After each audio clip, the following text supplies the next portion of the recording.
Hey, what's going on YouTube? Today I'm here to show you my Stamina Sorcerer, also known as Stamsorc, beginner build for the Deadlands DLC patch. As a part of the beginner setup series, I'll be focusing on a starting rotation and gear that are easily accessible. For the sake of this theme and to be as new player friendly as possible, I'll be avoiding mythics, arena weapons, trial, or dungeon gear. Furthermore, the rotation for many classes will be simplified. This build is capable of pulling over 73k on the parse dummy and is viable for most starting content. The build specializes in normal group content such as trials, dungeons, and group arenas. This build works great in overland but is not specifically designed for it. So with that being said, here's the build. Moving on with the character sheet, I have 64 points in a stamina and I'm running the Thief Mundus. So for race, for this particular build, I am a Dark Elf. Other viable alternatives include Khajiit, Orc, and maybe even Wood Elf. Moving on to food, we're going to be running RTM Takeaway Broth for any hard content. A cheaper and just as good alternative will be Dubious Cameron Throne. And if you're parsing or need more sustain, Lava Foot Soup and Salt Rice is always the go-to. Moving on to potions, we're going to be running Essence of Weapon Power. Essence of Weapon Power is vital and then it gives 3 major buffs for stamina DPS. This includes major savagery, major brutality, and major endurance. If you're buying or making these potions, they do cost a little bit to make, so make sure you have 3 points into medicinal use from the alchemy skill line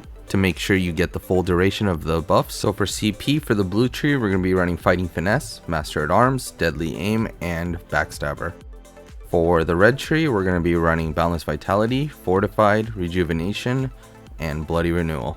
So for gear, we're going to be running New Moon Acolyte Daggers, main hand is Nirnhoned, offhand is charged with a flame and poison damage enchant.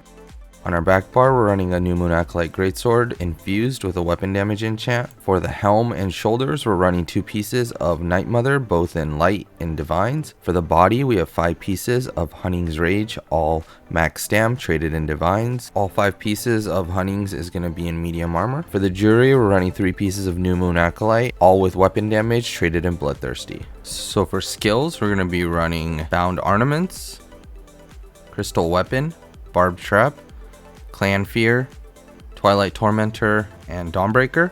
For our back bar, we're going to be running Stampede, Carve, Hurricane, Clan Fear, Twilight Tormentor, and Greater Storm Atronach.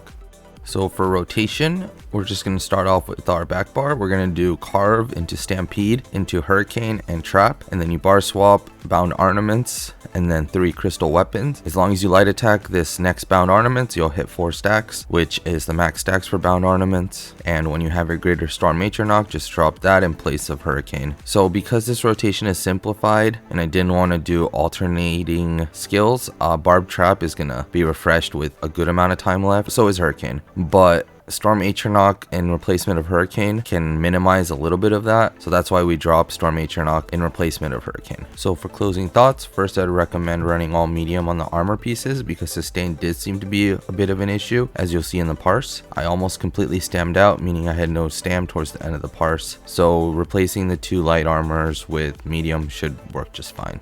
So closing thoughts, in terms of progression, I definitely work on replacing New Moon Acolyte for Briarheart as my first step. Briarheart is a good set for stam and is super easy to get considering it's overland and it's from Hrothgar. Next, you have the choice of replacing your Hunnings and Briarheart. Reliquin is a strong set and comes from the Trial Cloud Rest. Running it on normal is very easy and you should work towards getting it if possible. Reliquin is a body set, meaning we need to equip all 5 pieces at all times, so we need to pair it with a front bar set. Front bar sets can be either Kinra, Pillar, or Advancing Yokeda. Although out of those, I think Kinra is the best option, granted if you can keep the stacks. Next is the Mythic and Arena Weapon. For Arena Weapons, Greatsword or Bow from Maelstrom Arena would work just fine. Mythics is kind of a pain to get, but they're some of the strongest items in the game. I'd go for 1-piece Slime Crawl Monster Helm paired with Harpooners or Death Dealer. Harpooners is viable for most content and is best in slot, but for the content that you can't use it in, or if you just want a little more comfiness, is what I like to call it.